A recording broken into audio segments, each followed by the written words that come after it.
Hi everyone, and welcome to my channel, Dr. Mom and Type 1 Strong. Today we are going to be doing a site change on the T-Slim insulin pump. This video is not meant to provide any medical advice. I know I just noted I'm a doctor. I'm a doctor of psychology, not endocrinology. And it is only intended for informational purposes. Please follow your medical doctor's recommendations and treatment guidelines. Follow what the T-Slim training has offered for you, but I just wanted to give you another option of how somebody else does a T-Slim site change. So what you are going to need, obviously, is your T-Slim pump. Alcohol swab and the IV prep. I use this for my infusion set site.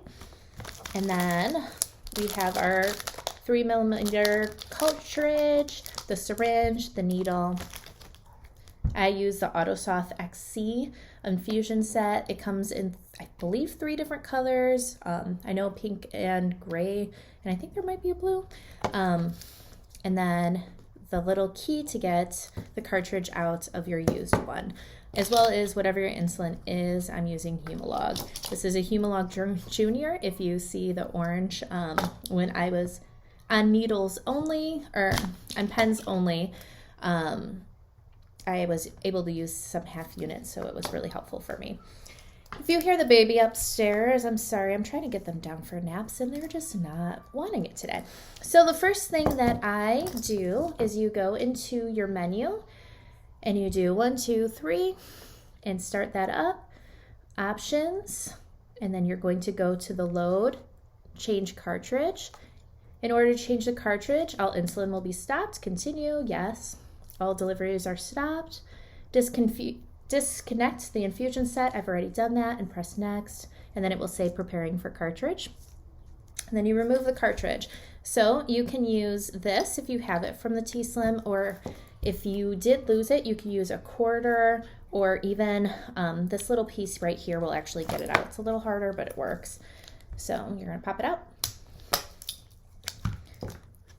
And now it says install a filled cartridge. So I'm gonna take my alcohol swab. And I have 2 pens here because I actually took one out without realizing it.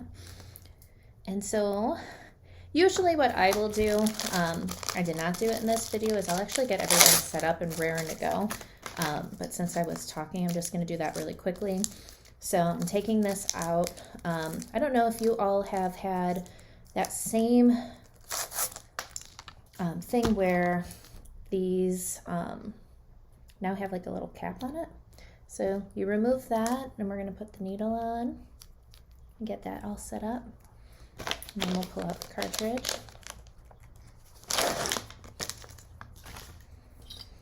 And then the next step is going to be doing insulin. Now, this goes against every medical advice that could possibly ever be told, but I do know some people do this. And so I did just swab this, and I swabbed my insulin thing if you didn't see.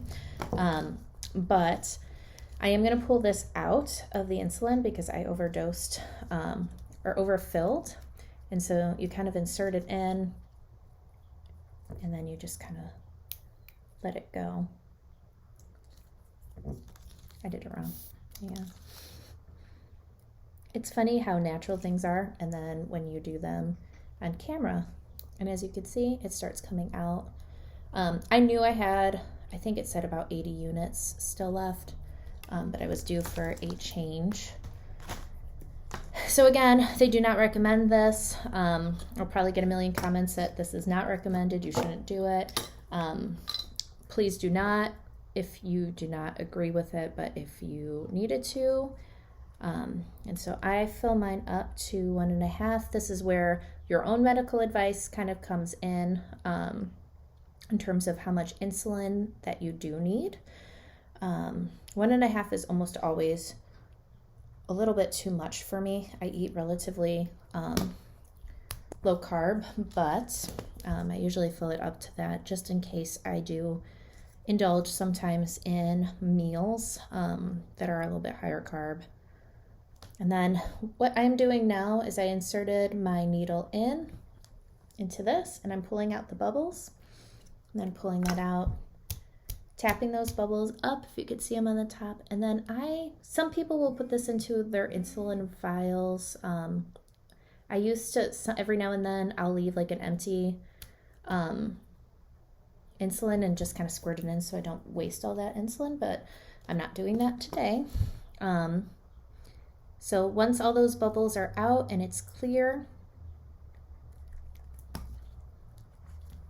then we're going to put it into our new cartridge. So you just take the needle, and then sometimes, I think it's also likely because I do pull it out of the other one. Sometimes I have to kind of move the needle around a little bit. It's probably not right in order to get it in, but it usually always will get in. Hold it, pull out, then put that to the side. You can recap this. And then we're ready for our change. So we'll pop this in, press our button, we'll go 1, 2, 3, and then press the unlock when completed. It's completed, press next, detecting cartridge. And while that's happening, I usually start getting this all prepped. And pop this open. Again, like I said, you can use this little kind of top thing if you need to get out the cartridge. And then you just slowly unravel this. It should look kind of like that. Then the next step is to attach it. So you take these two pieces, spin it, and then it's attached. I always try to check it twice. And then it says fill tubing, and we just press start. I was trained to keep your T-Slim elevated like this, so any air bubbles that we did not get out, and if you notice, like right now I can see that there's a few air bubbles, so that gets out of your cartridge, so then you're not going to have a high. So it usually takes about 12 units for me. I don't know if anybody has anything a little less, but it always seems to be around the 12 unit mark. I have not, if you're wondering why it's beeping, I'm pretty sure the upgraded downloads, they've eliminated the beep. So I have not downloaded the new software for Control IQ. It was a personal decision. I was actually one of the first people to request it and get it. And I was the first in my endocrinology office to get approval from my doctor for it. But I was maybe 4 or 5 months pregnant at the time. And I didn't know about Control, and I was not sure if I'm at 12 units and it's still going. I wasn't sure if it was going to be enough.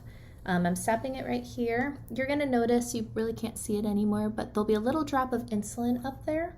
And that means, oh, no, it's there if you could see it. Let's see. And that means that it's done. So then you'll click it and it will say, can you see a drop? You click yes, or whatever the blue button is. And then my next step is insertion. So usually what I'll do is pull this little blue thing off, then pull this off. Just be very gentle and kind of let the sticker do everything for you. And then I'll pull this down.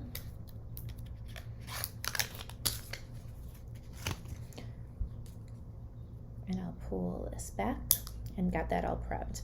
So before I insert this in, like I was saying with the diabetes, I'm not sure if I'm going to have another baby.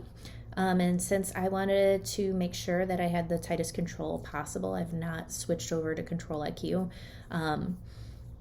Leave me comments. Let me know what you think. Is it worth switching over? If anybody's a mom and pregnant and has been on Control IQ, give me some feedback. My doctor, kind of was half and half. I'm pretty controlled on my own, so he's willing to kind of let me do my thing, but just kind of curious what you guys think, if you've ever been pregnant and are on Control IQ, and what do you think? So I had, we're going to do insertion on my leg today. So my last site was here. I'm going to flip over and do it on this side. I like lake sites, but they are a little bit challenging when it comes to pulling down your pants, making sure it's there. So I don't always do lake sites, so it takes me a little bit to remember that I have a site there, but then once I have it, I want to keep going and kind of recalling it, give my stomach a break. I have never done it on my arms yet. So you're going to make sure that the string is in your Auto Soft. Make sure that this is dry. And then you place it down. There's an arrow there, if you've noticed. And you're going to press the 2 buttons until you hear the click. And then I push down once or twice just to make sure it's in. And then pull up straight. And there, you got an insertion. Now, for folks that are like my leg one, for myself, I always pull it out a million times. I have these 360 transparent thin film dressing. So I usually put this on my leg right away, just because I am so prone to pulling it out when it is on my leg. With 2 kids, you definitely have, you know, sometimes you rush a lot quicker than you would like. So if you do have this, you don't need it, but it helps me. I like to do it this because I have a waist pocket thing. I highly, highly, highly recommend it. And then that's where I put my insulin pump. So I usually then put it up. Some people, if you put it in your pocket, might want to even have the insertion kind of go this way. Whatever works for you. And then with this, you just pull this down. And then I usually just put it, I don't know if you can see, I just put it right below where the clip is and press down. And then the blue goes down, and then they have these arrows. So then you just follow the arrows down and up and smear it up. And this tape is fantastic. It does last all of it, and it does keep this pretty protected. And I'm pretty forgetful of having it sometimes there.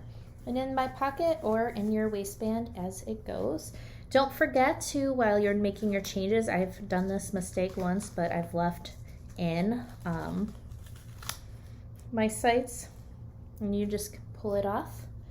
And then on your pump, the end of what we want to do is fill.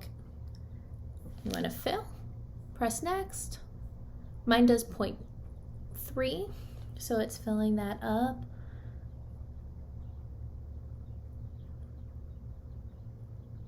And then scheduled day on Sunday, I will have to change it and save. And you're all done with a site change. You press done, and you just have to test your blood sugars in 1 or 2 hours.